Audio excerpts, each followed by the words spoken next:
For the highest honor, thanksgiving, power, and glory belong to our dearest Almighty Lord, Prophet Jesus. Such Lord, pagkalan ng creation. Magibigay sa pag-ibig ng Diyos, o magibigay sa pag-usapan natin. Salamat sa pag-ibig ng Diyos na padayon ng kitag-atagiyan na magadayin magasipa mo ni Maya. Salamat kaniya o magpangilin sa atong ipapahulay o isinto na tutunan kasikas sa mga pagdayin pagsipa mo ni Maya. Salamat sa pag-ibig ng Diyos. Susugod malabat. Hallelujah, hallelujah, hallelujah. Daligo ni kayo ng mga Diyos mong pala. Tigiyas ni Kapin, buat selamat Diyos. Diyos, ang pagkaw, Diyos sa Pagkaw, Diyos na pagkaw, Diyos na sinisay, Diyos na sa church, ay may gabi yung pinag-amamalaman sa Diyos lang po Diyos. Sa laing kaya siyang pinabihid kami magkatayang pagkasipa mag-imayan mo salamat kanino. Bisan din kami tapos sa Diyos sa mga pagkatayang pagkasipa mag-imayan mo salamat kanino. Mag-aukot ka diya sa mga ang trono sa inyong kasing-kasing, mag-kasing-kasing, tibang kasing-kasing Diyos. Kung sila ka Diyos mga karapan sa bulong-buot mo naman, yung magandang gastos ng matubag ng puso, dito mo kasing-kasing ng kalang. Nagara ka naman Diyos yung bahanday ko sa mata. Tigawing chance na rin kanina, magabayan ka ng vida. Sige kami, ligo na kami. Tugangin ito magsalita ka niya. Kaya Diyos, magbagal ka na mo, magpakuna ka na mo, magay ka na mo, ikat sa pagsunod sa Jeffers Song, isang pa sa Bebistari, katulad sa magbuli, isang po Diyos sa mga members ng mga kanakahan, ang punsing prayers, sa ibang karawang, ikaw Diyos magbubos, mga bubog, kalorikan, magbubos, mga presensya Diyos, o magiging simpulaan ng Espiritu Diyos. Kalorikan ko Diyos, sa ikaw pasabi. Hallelujah. Hallelujah. Kung ako buwagan lang po sa kawin sa taliwala, tanagyan ang iyapong isa niyo sa mata, lamang dawat sa mga pangalan ng Jesus. All the highest honor, thanksgiving, power, and glory belong to Jesus. And Jesus we pray, amen. Praise the Lord. Panyatan ni Beloved Mami, siya ang sa praise of worship.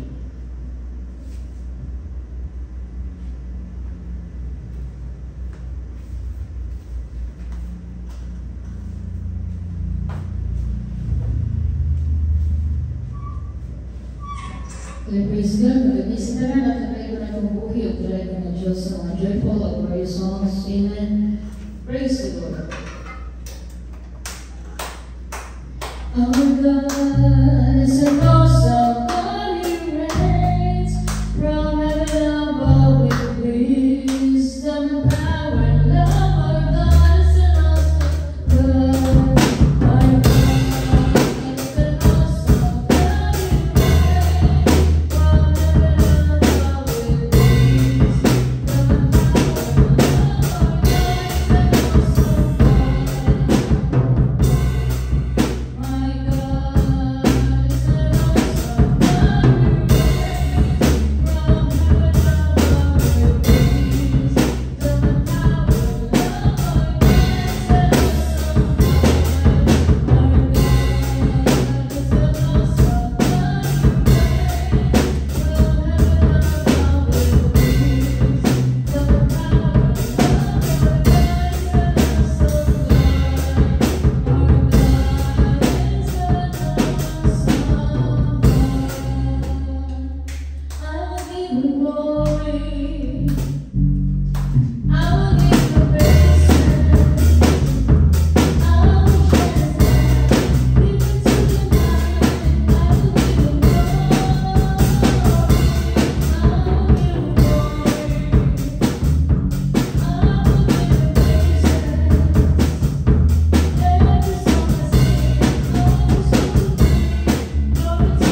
Give thanks with a grateful heart. Give thanks to the Holy One. Give thanks because He's given Jesus Lord, His Son.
The splendor of the King, all the majesty, in all the earth rejoice, all the earth rejoice. He wraps himself in light, and darkness tries to hide.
Father, Jesus, honor and thanksgiving, power, and glory belong to Jesus.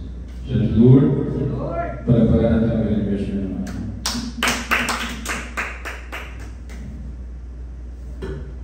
Salamat sa bigay ng Diyos. Salamat din sa mga beloved instrumentalist, beloved Rami, sa pagdala sa praise and worship. At tayo po ay maganda sa palikinig at sa ating pag-aaral sa salita ng Panginoon Diyos. Amen. Ating pong ipagpatuloy ang ating pag-aaral sa Book of Deuteronomy. Kapitulo 7, versikulo 11 hanggang 26 po. Tingnan niyo yung mga pananalan at sama-sama tayong mag-aaral sa salita natin ng Diyos. Ang nandimpalan sa katapatan. So ito po ay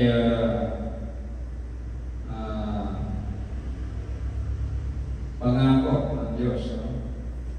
At ito ay dahil sa pagsunod sa mga inuutos ng Diyos. Kasi bago ito sinabi, mayroon mo ng mga utusan ay tuntunin na ibinigay ng ating dakilang Diyos. So, kaya itong topic nito ay gantimpala naman sa katapatan sa pagsunod sa dakilang Diyos. So, pinag-aaral natin yung 10 utos, pinag-aaral natin yung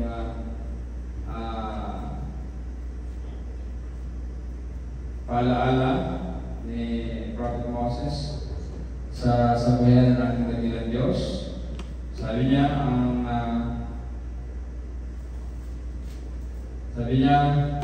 mahalin ang Panginoon sa inyong Diyos. Diba? Ayan po. At 10 utos, ibinigay ng Diyos. At sinabi din na nag-iisa lang ang ating dakilang Diyos. So yan yung mga bago pa sa gantimpala. So, may gantimpala sa pagsunod sa kalooban ng ating dakilang Diyos. So, kapag ikaw ay muling tapang, nandiyan yung habag at awa ng ating dakilang Diyos. So, kaya, sa panahon ni King David, si King David ay napaka-successful at maganda din yung kanyang pamumuno. Layo sa kapahamakan at sagana sa mga pangangailangan sa proteksyon, at matagumpay, maunlad ang mamamayan. Yan po mga memang. Dahil sa katapatan ni King David. So, sa ating panahon ngayon, hindi na yan nasusunod. Hindi na nasusunod. Kasi, sira-sira yung kautusan natin dakilang Diyos. Sinira. Kaya,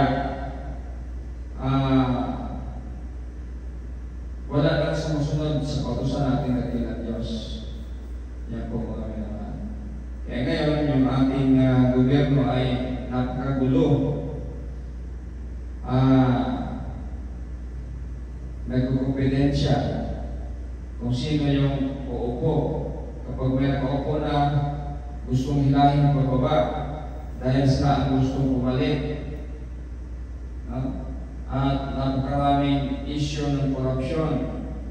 Ngayon, napaka mainit yung testimonyo ni yung isang congressman, no? Laban sa Presidente ng Republic of the Philippines. Yan po kami naman. So bakit ganyan? Kasi hindi na nasusunod itong salita na aking ng Diyos. Hindi naging tapat sa pagsunod sa salita natin ng Diyos. No? So kaya hindi lang nagkakagulo, kundi mismo ang Diyos nagbibigay ng maraming sakuna. Diba? Sunod-sunod yung ating mga sakuna.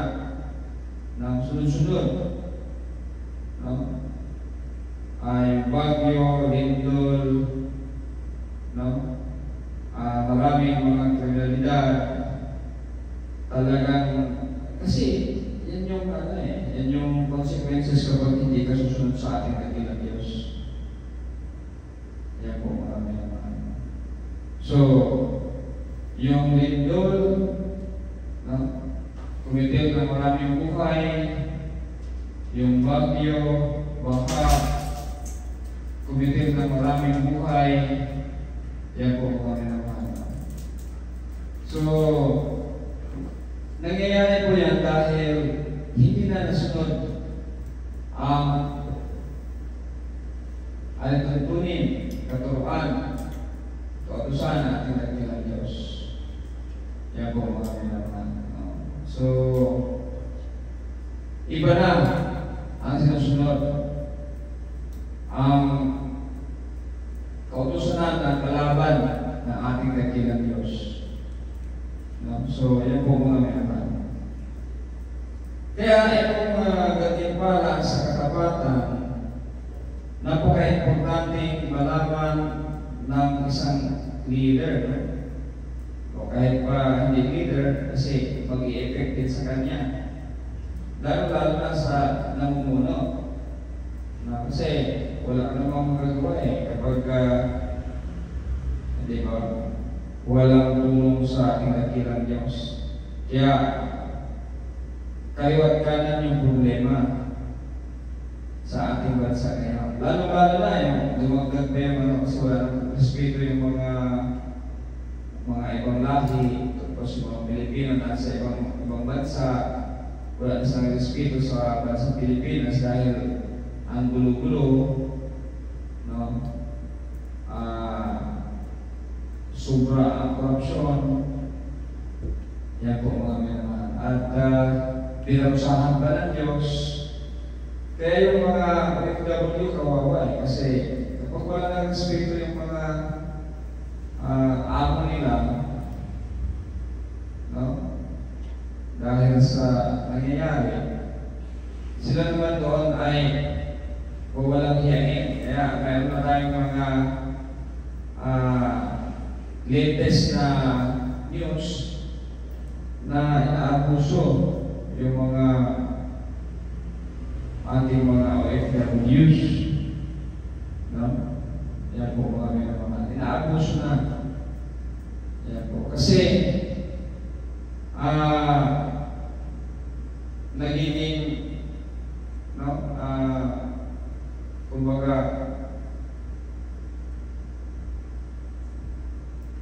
nagiging problema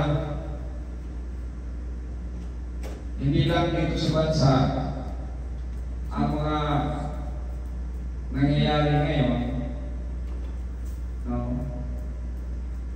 Pati na yung mga OFW ng bansang Pilipinas. Apektado din. So, hindi na natin alam kung anong mangyayari sa susunod na mga araw, lalo-lalo na sa napakabigat na akusasyon ng isang congressman laban sa Pangulo ng Republika ng Pilipinas. No? So, yan lahat, no, yung mga investigations na ginagawa ng Senate o kung ano pa man, yan po ay nagpababa, no? Nagpapababa sa ating mga Pilipino. At ang naapektuhan ay mga OFWs kasi mababa na ang tingin ng mga amo nila sa mga OFWs na mga Pilipino. Yan po mga. Kaya hindi natin alam ang patunguhan nito yung ating bansa, no? Para bumubulusok na yung bumababa na masyado yung ating value, yung ating pera, para wala ng halaga. No? Kumbaga, sirang-sira yung bansang Pilipinas natin ngayon. No? Yan po kami naman. Napakaraming problema. No? Pero itong lahat, kung nasusunod lang ang katuruan, kautusan, ay tuntunin ng ating dakilang Diyos, ito mangyayari. Yan po mga. Pero dahil hindi nasusunod, hindi mga lingkod ng Diyos ang mga namumuno, hindi mga lingkod ng Diyos ang mga namumuno, bagkos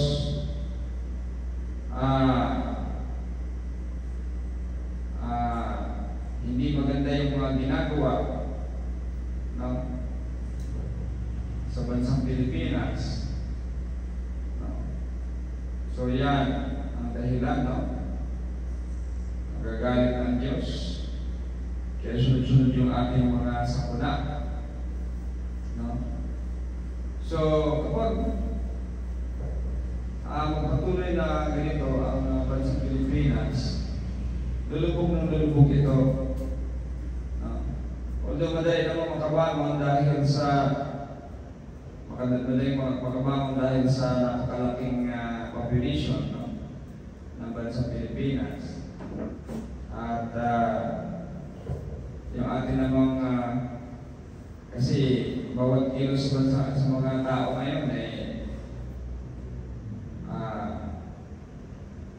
talagang pira ng gobyerno. So, kaya madali makarecover sana, kaso lang patuloy din yung mga hindi magandang ginagawa ng mga nasa gobyerno. So yun po mga minamahal, kasi ito talaga yung kapag nagbabasa ng Bible ng mga leader natin, maiibsan sana. Maiibsan sana. Kasi, kung ano yung iniisip, pagka mga illegal yung iniisip, mga kasamaan yung iniisip, ganun din nangyayari sa buong bansa No? Diba, yung mga leader, kanya-kanya ang pagkurap, no? Pangungurap, kanya-kanya yung mga gawang hindi maganda. Kaya, apektado yung buong bansa, buong mamamayan. Kasi, ganun talaga yan, kapag nasa utak yung kasamaan, no, nadadrag yan. No, lahat ng mga pangyayari ay nakabase doon sa kasamaan. Yan po mga binungan. Kaya, yun yung nangyayari sa bansang Pilipinas ngayon. Yan po mga binungan. Pero, dito sa Bible may mga paalala na pwede natin i-apply. Tulad nito, ang ganipala sa katabatan. Kapag matapat ka, di ba, ganipalakan ka sa ating dakilang Diyos. Verse 11, kaya sundin ninyo mabuti ang mga utos at mga tuntunin na ibinigay ko sa inyo sa araw na ito. Ito yung sinasabi ni Prophet Moses. Deuteronomy chapter 7 verse 11 to 26.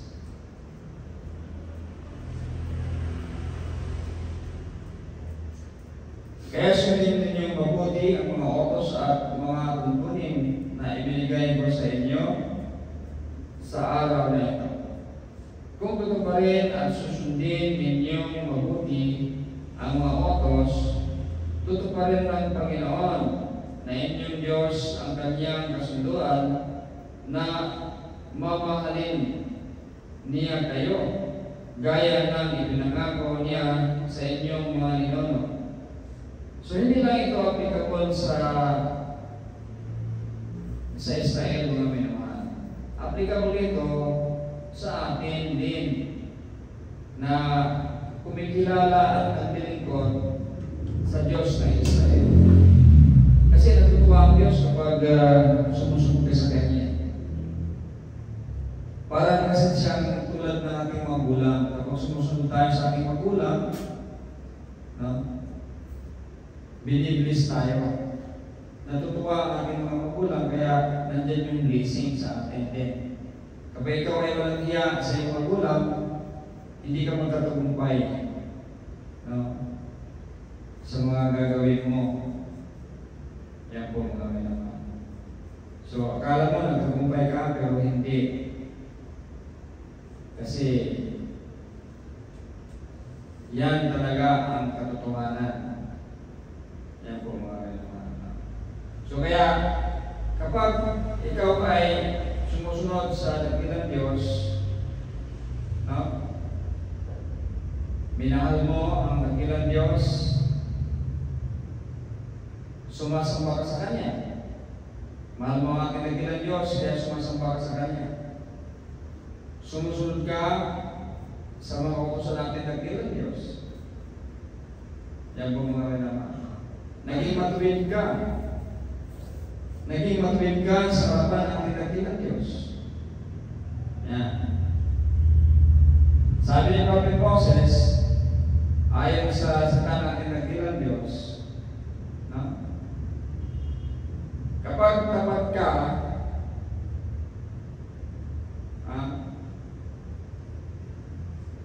mamahalin ka ng ating dakilang Diyos.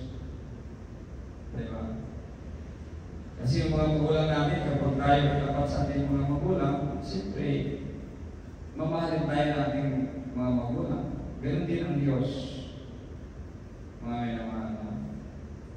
So kaya kapag ikaw ay walang hiyan sa Diyos, gaganti-palahan ka ba? Hindi.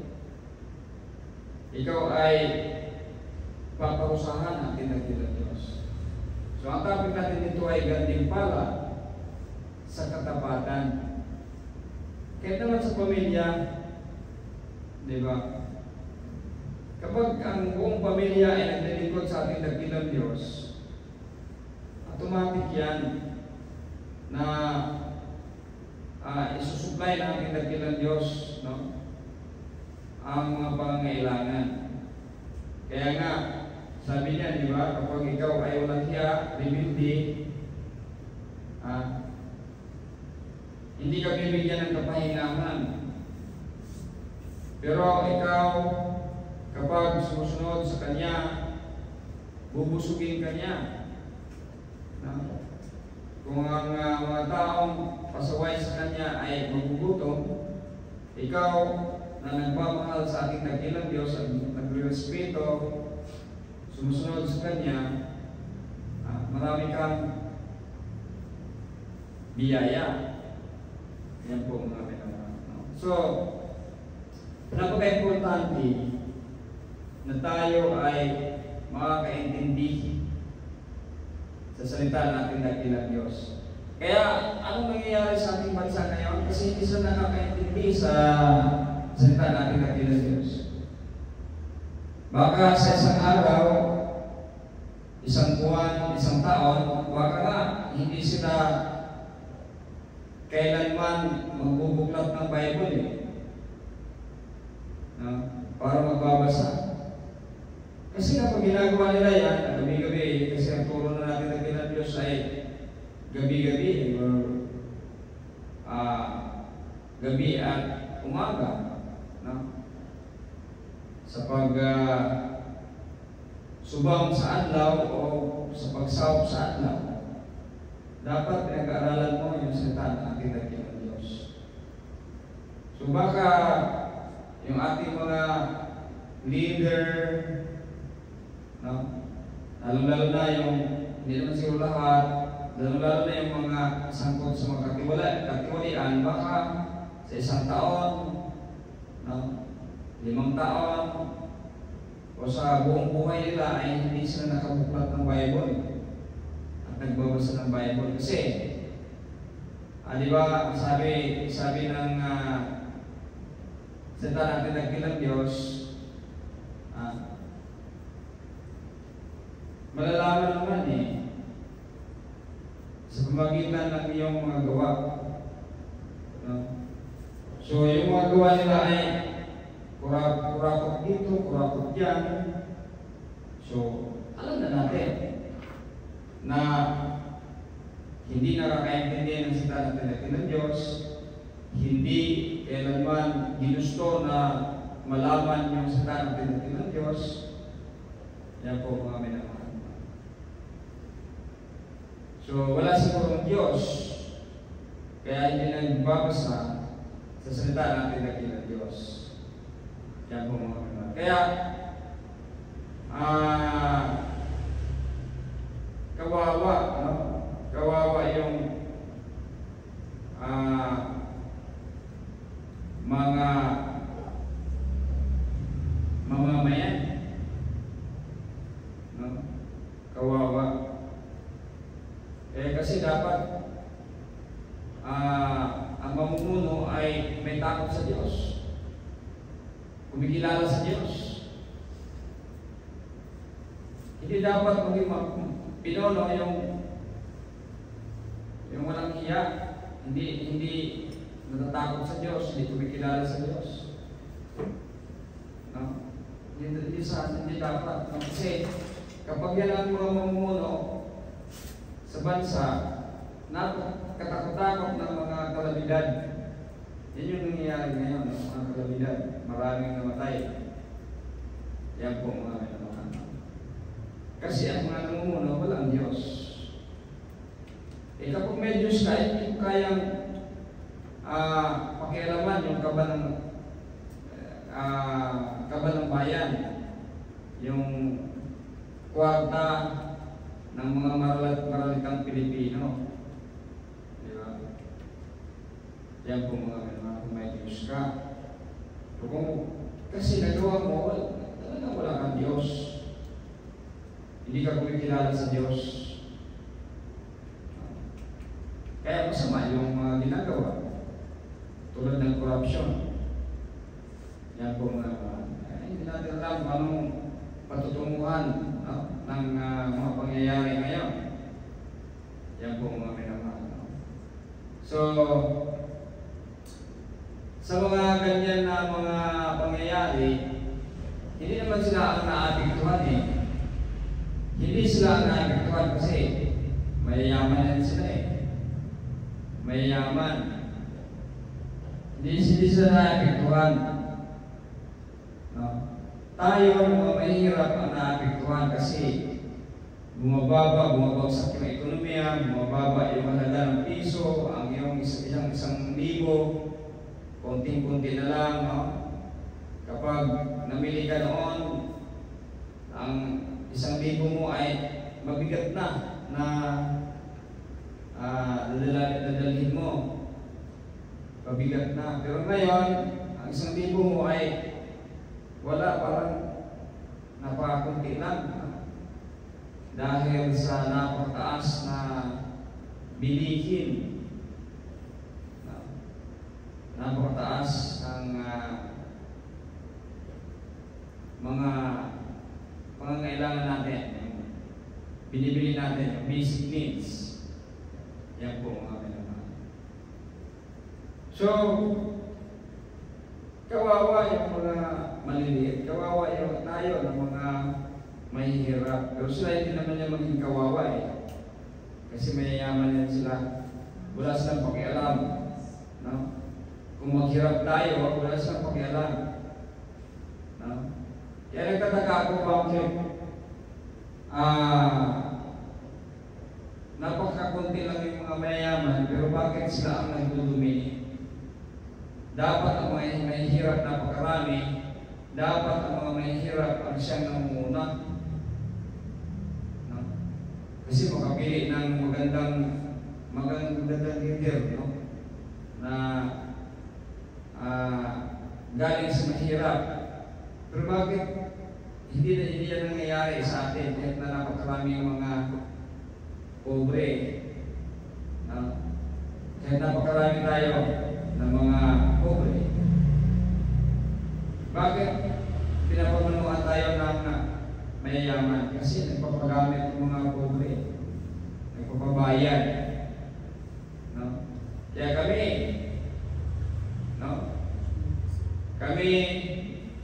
kawawa kami kapag halimbawa eleksyon kasi para kaming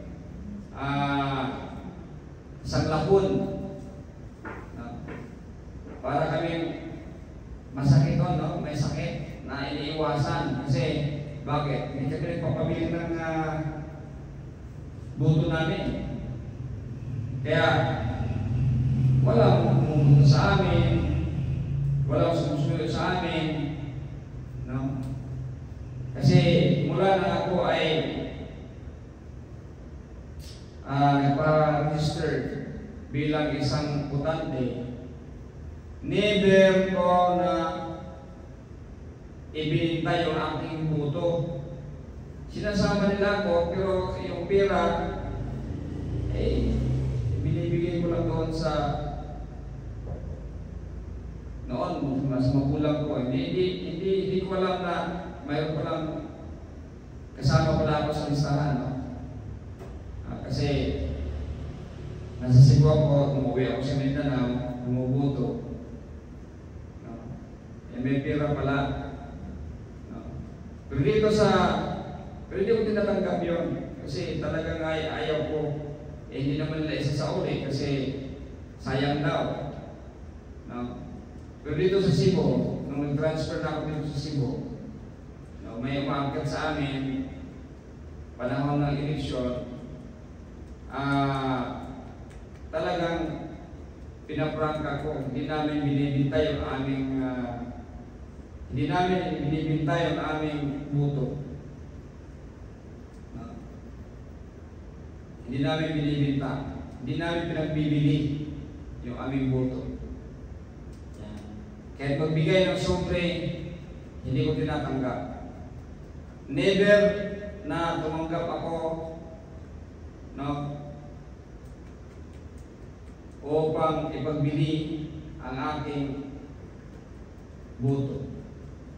Kahit na sabihin na tatanggap ako tapos hindi ako bumoto doon sa sa nagbigay ng pera, never kong ginagawa yan. No? Talagang hindi ako pumapayag ng ganyan, no? Na nagbibigay ng pera, no? Sa amin o tatanggapin namin, bibigay mo sa amin, hindi pwede yan. So kaya wala nang kumakausap sa amin, wala na parang na kami, isolated na. At hindi kami nasasama sa mga kung ano man yung mga grasya. No? Minsan kung hindi ka talagang wala ka sa lista. No? Yan po mga minamahal. Yan po ang nangyayari sa amin kasi hindi kami nag-aaral ng mga leader, ng mga during sa eleksyon, yung mga pangalan namin na nailista doon. No? Ganyan talaga mga minamahal. No? So parang hindi ka tao nila, so wala ka kung mayroong kung ano man. Yan po mga minamahal. So, yan po yung kalakaran ng ating bansa. Di ba? Sinasabi na Kristiyanong bansa. Di ba? Kristiyanong bansa. Ipinagmamalaki na Kristiyanong bansa. Ano kaya ibig sabihin niyan? Kristiyanong bansa. Hindi naman tayo Kristiyano. Lumabas na tayo pagiging Kristiyano kasi hindi tayo naniniwala ng Kristo. No, yan po mga minamahal. Kasi bakit? Bakit tayo maniniwala ng Kristo? Tingnan nyo nga. Binansagan na Kristiyanong bansa, pero ano bang klaseng bansa ito? Yan po mga minamahal. Diba? Ano ba yung Kristo niya ay? No? Ano kaya yung Kristo? Yan po mga minamahal. So nagpapatunay lang na tama yung mga ano natin, yung wisdom ng Diyos, yung ating mga pag-aaral tama, kasi wala naman talagang Kristo sa Bible. No? Yan ay invento lamang ni Barnabas at sa ni Paul. Yan po mga minamahal. Yung Kristo ay hindi kilala ng mahal na Jesus. Yung Kristo ay hindi kilala ng Diyos. Yan po mga minamahal. So, nakakahiya po mga minamahal. No? Nakakahiya. Pero yan po ang dahilan. No? Yan po ang resulta ng hindi pagsunod, hindi pagiging tapat sa Diyos, hindi pagsunod sa kautusan, aral, at katuruan na ating nagtilang Diyos. Yan po ang amin naman. So, kasi kapag halimbawa sumunod ka, ito yung sinasabi dito. Sabi dito sa verse 13, mamahalin niya kayo, pagpalain at padadamihin, bibigyan niya kayo ng maraming anak at pagpapalain ang mga pananim sa inyong lupa, ang inyong mga trigo, bagong katas, ang ubas at langis, at padadamihin niya ang inyong mga hayop doon sa lupain. Ibinangako niya, ibibigay sa inyong mga ninuno at sa inyo. Pagpapalain niya kayo ng higit pa sa sinumang mga mamamayan sa mundo. Walang lalaki o babae sa inyo na magiging pao. Ganon din sa inyong mga hayop. Kita niyo? Kaya nga, yung Israel ang pinag-aralan, no? Yung reproductive organ o yung pagiging productive ng mga Israelita ay pinag-aralan ng ibang mga lahi. Kasi yun yung promise ng Diyos eh. Pagpapala po yan. Pag dumami yung, pag hindi ka baog, nagkakanak ka, pagpapala po yan. No? So, yan yung promise kapag ikaw ay nagtapat sa Diyos. Hindi yung tinuturo ng mga tiwalag sa Katoliko, ng mga Kristiyano din, na pagtatapat sa pagbibigay, hindi yun. Kasi kapag nagtatapat ka sa pagbibigay, hindi ka tapat sa Diyos. Tapat ka sa leader mo. Kasi nakikinabang ang leader mo niyan. Hindi naman ang Diyos ang nakikinabang niyan. So, paano ba ang katapatan? Tapat sa pagsunod ng kautusan, alituntunin ng Diyos. Yung 10 bahagi ba, yung 10 ba ay utos ng Diyos? Sa atin, hindi. Exclusive lang yung utos na yan sa Israel. Sa 11 tribes. Kasi nagmula yan doon sa konsepto dahil hindi binigyan ng Diyos ng party ng Kanaan upang mabuhay ang mga Levita na kanyang pinili na magiging pari at tagapaglingkod sa ubasan ng Diyos. Doon po yan nagsimula yung pagbibigay ng ikapo. No? Sa ating panahon, sino pang bibigyan natin yan? Di ba? At isipin natin napakalaki yung ikapo. Pero yan ba ay naging pakinabang sa mga membro? Hindi. Wala. Kaya yung corruption ay hindi lang sa gobyerno lalo-lalo na sa churches Kasi napakalaking pera ng church. Hindi naman napapakinabangan ng mga membro. Wala namang gastos, no? Napupunta lang lahat sa leader ng relihiyon. Yan po mga minamahal. So, ito ang promise, no? Paparamihin,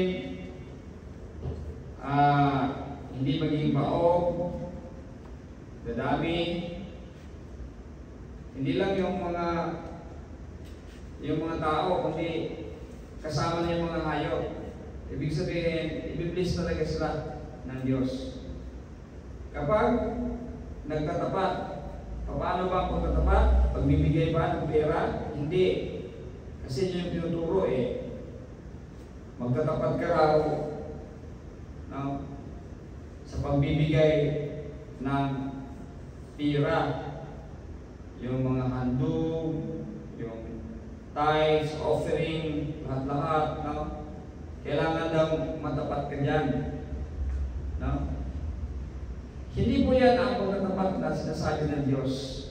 Ang pagtatapat na mayroong gantimpala ay ang pagsunod sa kanyang kautusan.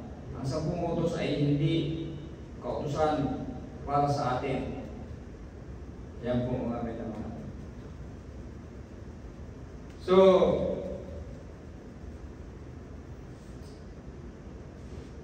napakasimple lang kung naiintindihan natin ang salita ng tingnan Diyos.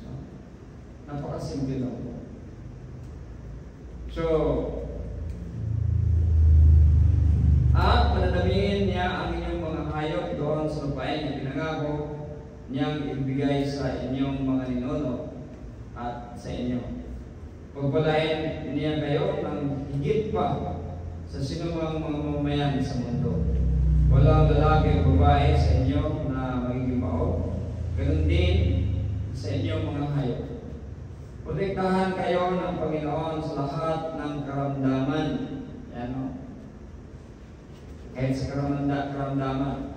Hindi niya kayo padadalhan ng nakapangingilagot na mga karamdaman na nakita ninyo sa Egypto. Pero ipapadala niya ito sa lahat ng mga nabubuot sa inyo. So yan po mga promise, mga minamahal. No? Dapat ninyong patayin ang lahat ng tao na ibinigay ng Panginoon sa inyong Diyos. Na inyong Diyos sa inyo. Yan. Ito yung mga patay na in-explain na natin ito. Bakit maraming mga patay dito in-explain na natin yung paulit-ulit. No? Sila kasi ay hindi nagsasamba, naglilingkod sa ating dakilang Diyos. Sila ay naglilingkod sa ibang Diyos. Yan po mga minamahal. Kaya pinapapatay sila ng Diyos. No? Yan po mga minamahal. Huwag ninyo silang kaawaan at huwag kayong maglilingkod sa kanilang mga Diyos dahil magiging bitag ito para sa inyo. Ito yun. Sinasabi natin bakit pinapatay sila. Sa panahon ng mga Israelita noong unang panahon, hindi ngayon. Kasi bawal naman yan ngayon.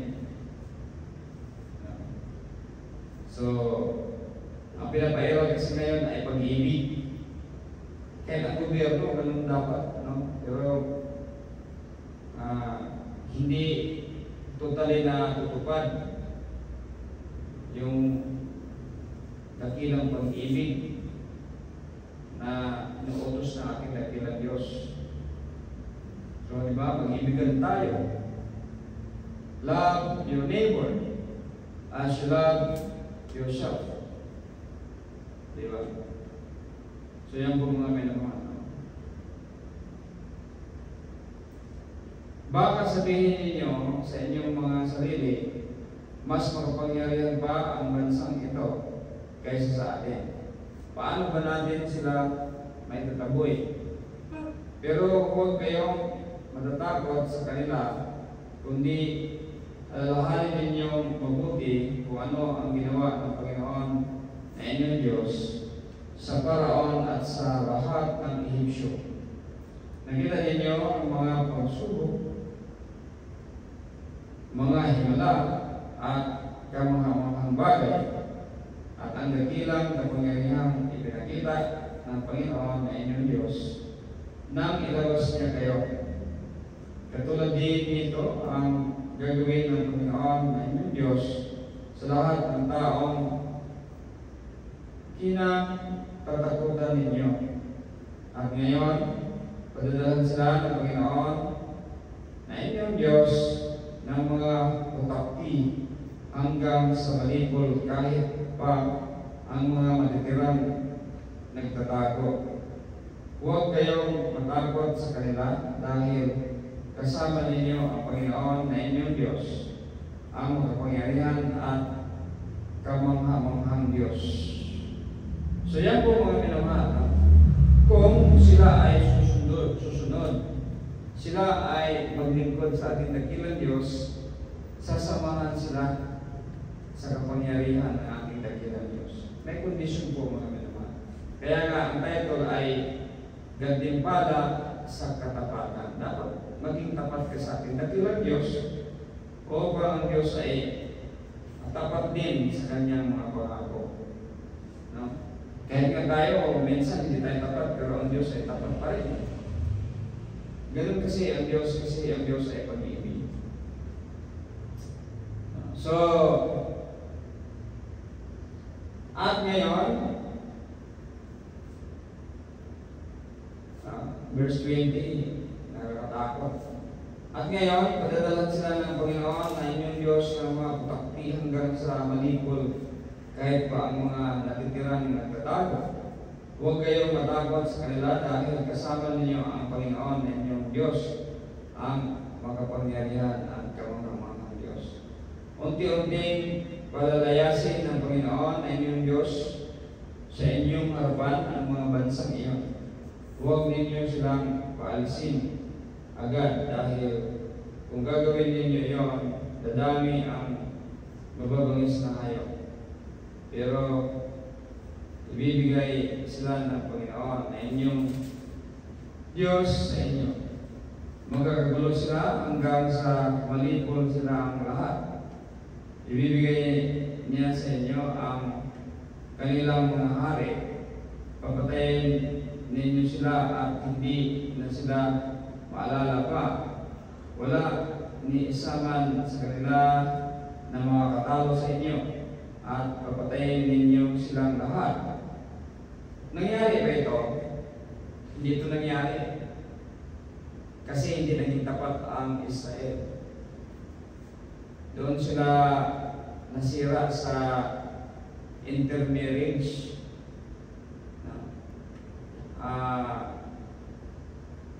Yung mga Israelita ay nag-aasawa, gumagamit ng ibang lahi. Kaya kapag nagkakaanak, di ba, hindi nasaklaw sa kalooban ng Diyos, no? Na lipulin silang lahat. Kasi paano naman lipulin na mga lahi ng Israel na yan? Diba? Nag-aasawa kasi ang mga Israelita sa mga tao na kinamumuhian ng Diyos kasi hindi naglilingkod sa Kanya. E paano nagkakaanak yun sa mga lahing salita? Kaya hindi talaga sila nalingkod.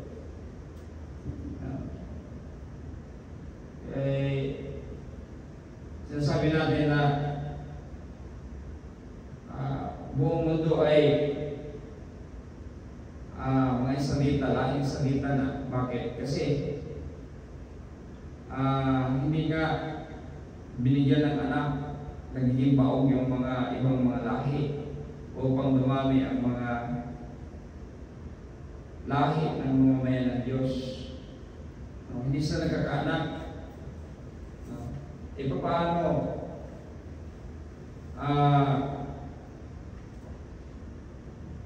mga anak sila ng mga salita?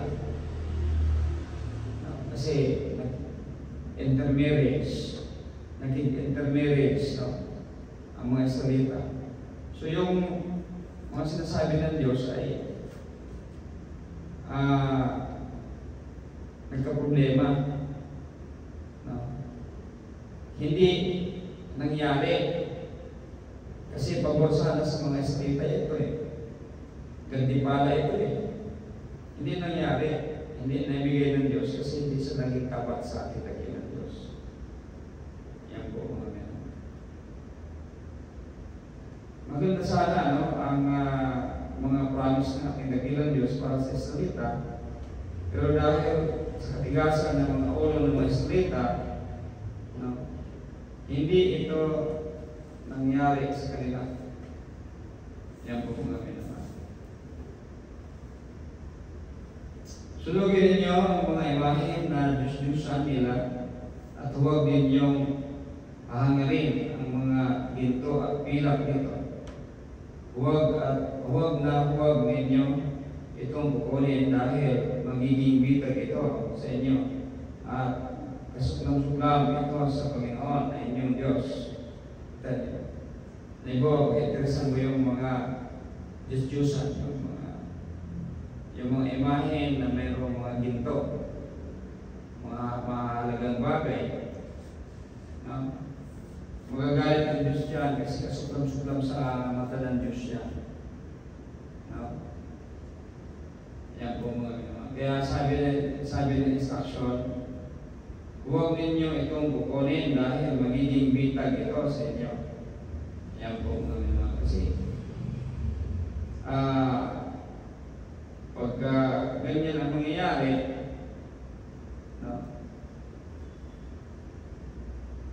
baka ang mga salita ay magsamba doon.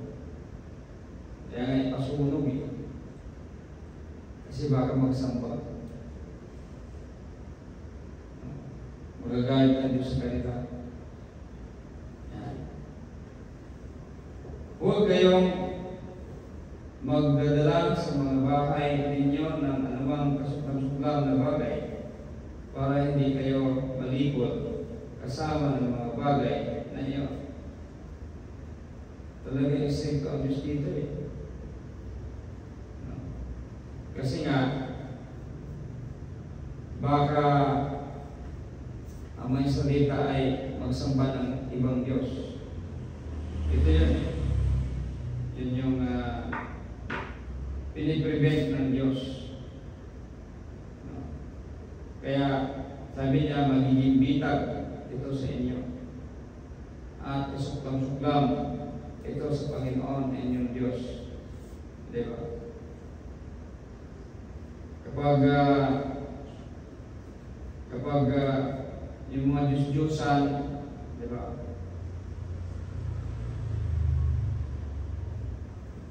Kinuha ninyo, diba? Baka magsasamba na kayo dyan. Iiwanan na ang Diyos. Kaya, ipapasunog talaga ng Diyos yan. Huwag kayong magdadala sa mga bahay ninyo na anumang kasuklam-suklam na bagay para hindi kayo malikot kasama ng mga bagay na iyon. Kamuhiran ninyo ito dahil itong mga bagay ay dapat wasakin ng lubusan. So, ang sinasabi nitong dapat wasakin ng lubusan ay ang mga dibulto. Dibulto ni Asira, ni Dagon, ni Molek, ni Baal. Yan kasi yung mga Diyos-Diyosan na sinasabi ng Diyos yung iwasan. Kaya, ang Bible naman ay hindi naman mahirap unawain. Ano ba ang inutos ng Diyos tungkol sa mga imahe? Paano ba inutos ng Diyos yan? Ano ba ang kinakagalit ng Diyos? Saan ba siya nagagalit? Kasi ngayon kapag may mga nililong na larawan tulad ni Mama Mary, sa mga santos, ni Jesus, kapag yung mga santos dinadasalan, no? Tapos sasabihin na yan naman ay si Pedro, si Juan, no? O sino ba mga santos na inordinahan ng Katoliko, no? Sinasabi nila na hindi naman nila sinasamba no? At hindi naman yan yung mga imahen na tulad ng nakasulat sa Bible. Kasi si Mama Mary yan yan yung mga argument nila. So, nagpapahiwatig po yan na hindi sila nagbabasa ng Bible. Kung nagbabasa sila, hindi sila nakaintindi. Kasi, ang sinasabi ng 10 utos, nililok na larawan, yun yung ikasliagan sa Diyos. Yun yung ikamuhian ng Diyos. Hindi naman ay mga santos kinamuhian ng Diyos Hindi naman yung si Mama Mary ang kinamuhian Hindi naman yung kinamuhian kahit pa gumalang na sa mga santos na yan, talaga namang dapat kang gumalang Kaya nga tayo, nag-address tayo, Beloved Peter, Beloved Paul, kasi yan yung paggalang. No? Yan po mga minamahal. So, walang problema po ang salita natin kagilang Diyos sa banal na aklat tungkol diyan. Mama Mary, no? Bagkos tayo nga ay gusto ng Diyos na magiging santo at santa Gustong-gusto nga ng Diyos yan bakit pagbabawal yan? Na mayroong mga santos, mga santas,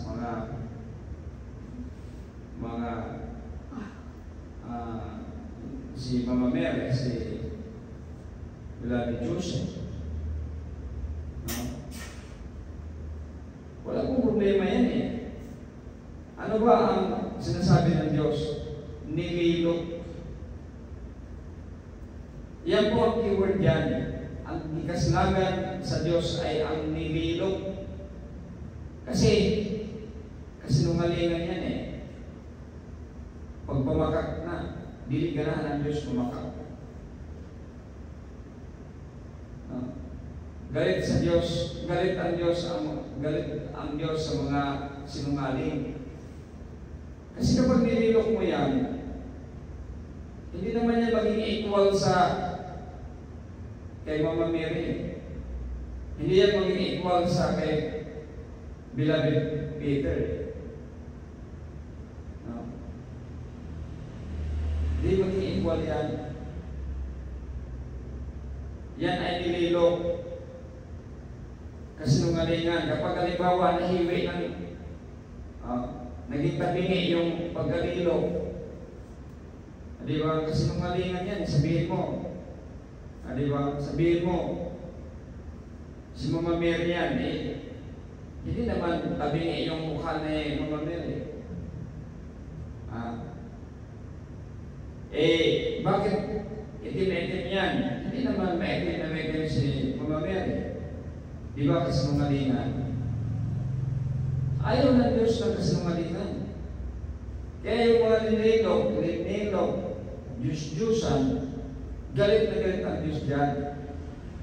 Yung keyword nililog, hindi mo lamang sa tabo. Hindi kasi yan, kahit anong gawin mo, maglupasay ka pa dyan, lumuhod ka pa hanggang sa dulo ng mundong ito, hindi yan maging equal. Yung nililok na yan, hindi maging equal, hindi maging katulad kay Mama Mary. Diyan nagagalit ang Diyos. Kaya nga ang Diyos ay ayaw talagang magpakita ng kanyang mukha. Ayaw magpakita ng kanyang mukha ang Diyos. Kung magpakita na siya, napapiling-pili na. Sa akin, mga minamahal, nung dinalaw ako ng Ama at ng Anak, Ama ng Jesus sa aking panaginip, hindi po pinakita sa akin yung kanilang mga mukha. Yan po, mga minamahal. Kasi nga, baka mag-i-imagine ako tapos mag-drawing ako na ito yung mga nakita ko, ito yung itsura ng Ama, ito yung itsura ng mahal ng Jesus, di ba? Papaano kahit nga picture hindi makakapantay sa personal na itsura. Kasi ano lang yan kumbaga picture lang yan no? Hindi yan makakapantay doon, no? Kaya kapag yan ay sampahin mo ay napakalaking kasalanan kasi kamalingan yan. Yan po mga naman. Kaya nakatuon yung salita natin nagkala sa salitang yung keyword na nililog.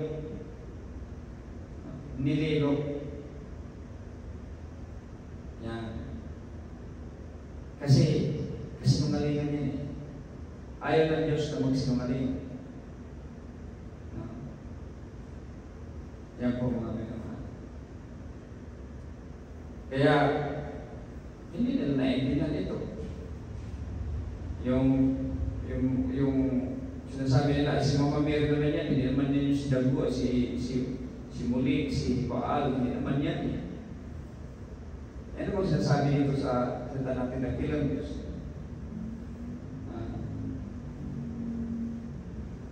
Ang sinasabi dito ay nililog.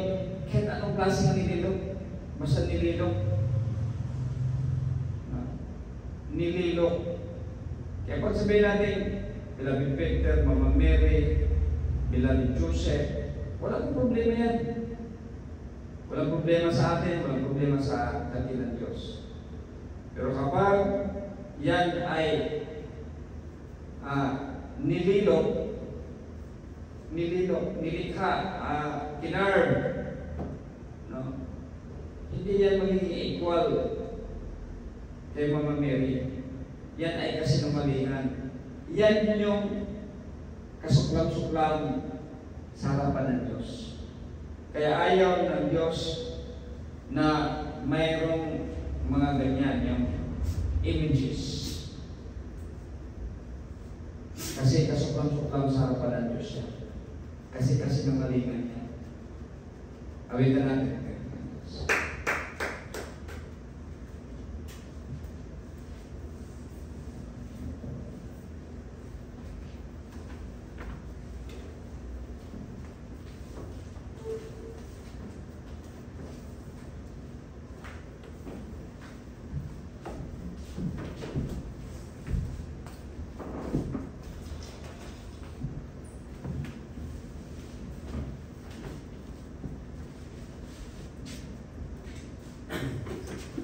You deserve the glory and the honor.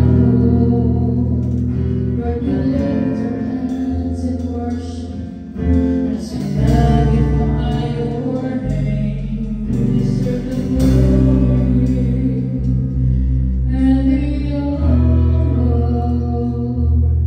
Lord, we lift our hands in worship as we magnify your name.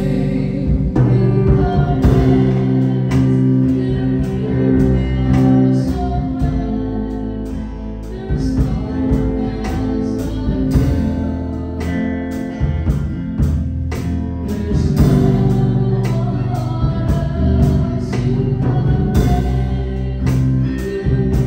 You come so glad. There's no one else like you. There's no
Madali ko mo na mga Diyos yung pula ang Diyos ng Erwin, buwan sa akin siya.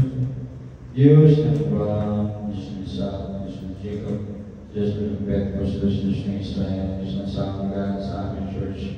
May gabi na may pinapamahal naman sa Balang Diyos. Salamat sa Diyos sa mga tulong ng mga talimugan. Dito-dito yung labay ang kawal, may soksong sa kasi, ang pinamagamit sa mga tinabihoyan sa pagpunta. Magpadasig ng paliguan, patugang sa pagsalita ito. Matulungan namin sa pagkikugma kanyang pagsunod sa pagpunta. Tulasat kami sa ginugmay, pag-isgay, pag-isgay, tipong pamilya, tipong church, at sa mga tao, sa mga bagay.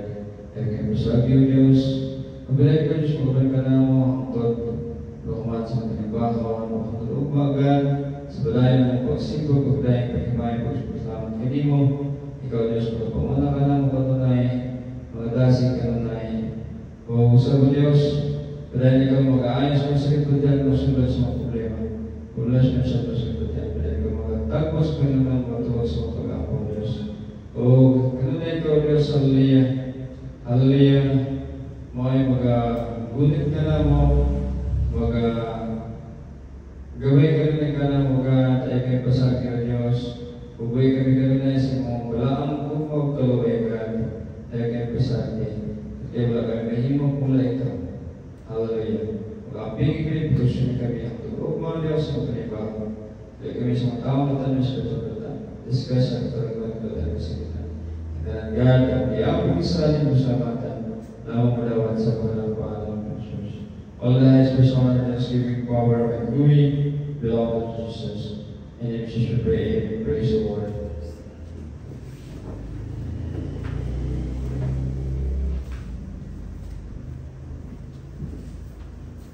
Salamat sa Diyos, salamat tayo sa pagpingin ng mga verse atong tawagan sa David Sir.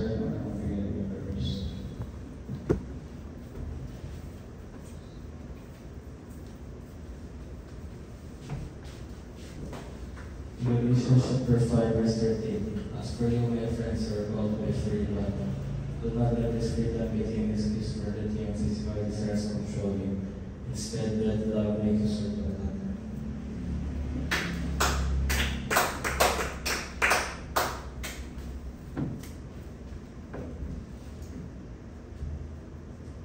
Philippians 4, verse 13. And do all things through him and Christ.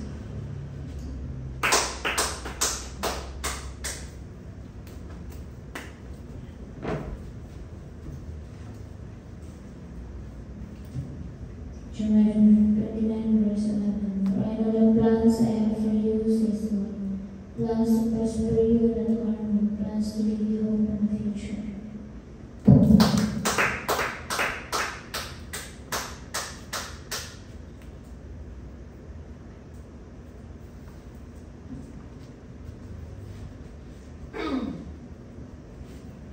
Proverbs chapter 21, verse 3. Do what is right and fair, that pleases the Lord, more than bringing him sacrifices. Amen. Verse 2.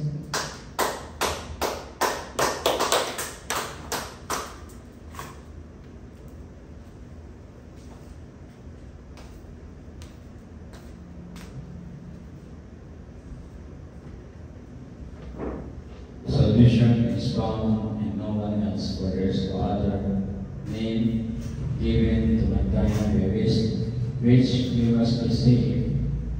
Jesus' name alone. Acts of the 4, verse 2. Amen. Salamat sa mga Diyos sa pagbabag sa pagibahon, salamat sa pagpuso. Banal na presensya, pag-iwag siyang dalang Espiritu. Salamat sa tagas ng Kaligaws na Kaligaw ng ginatag sa Kaligaw ng Diyos sa pag-aming proteksyon sa Simana, sa ating mga paglakaw, sa dalanan, pagpingan sa ng Diyos, o palayan ng Giminitan, o palayan ng tagaan pagtaas na Diyos ng Tinaguhi, o salamat sa bugmo o kalaway sa takilang Diyos.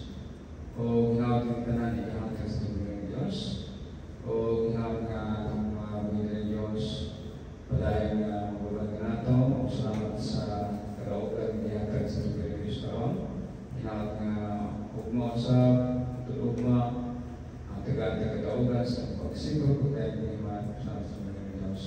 Palayan nga pag-gunita o pag-aalang sa adlaw ng pagpapulay o ginawag nga apalayan ng Diyos pag-aayon sa kapatiyan masubad sa mga problema masubad sa kapatiyan matagos sa mga tubog sa mga pag-ampo o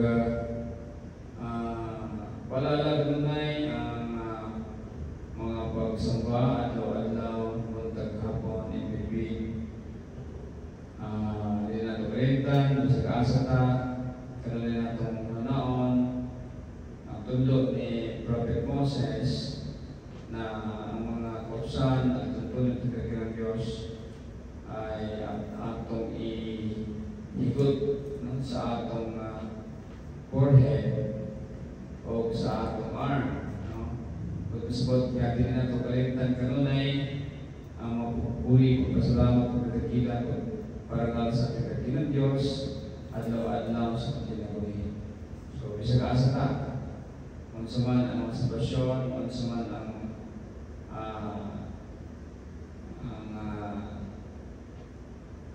atong pagkinabuhi, no? Sa kasaganaan, kahirapan,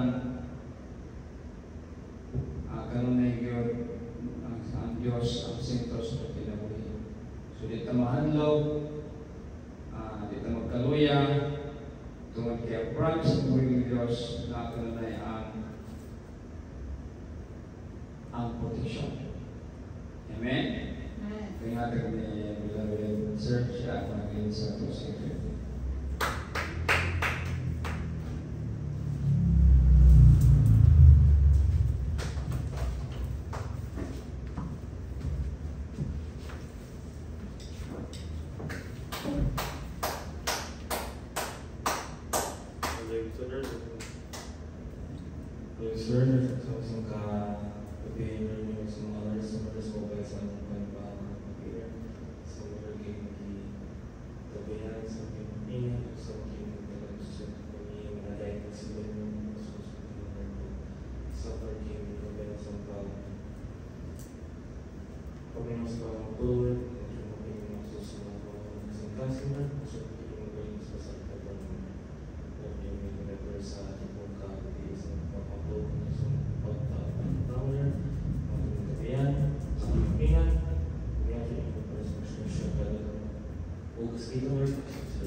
Jesus, Father, for grace, my dear, this is a shepherd, God, thank you for Jesus.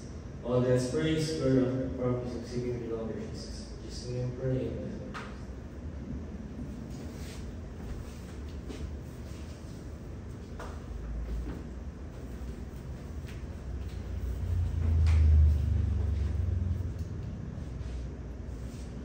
Sometimes shout, Holy Ghost, Holy Ghost, Holy Ghost.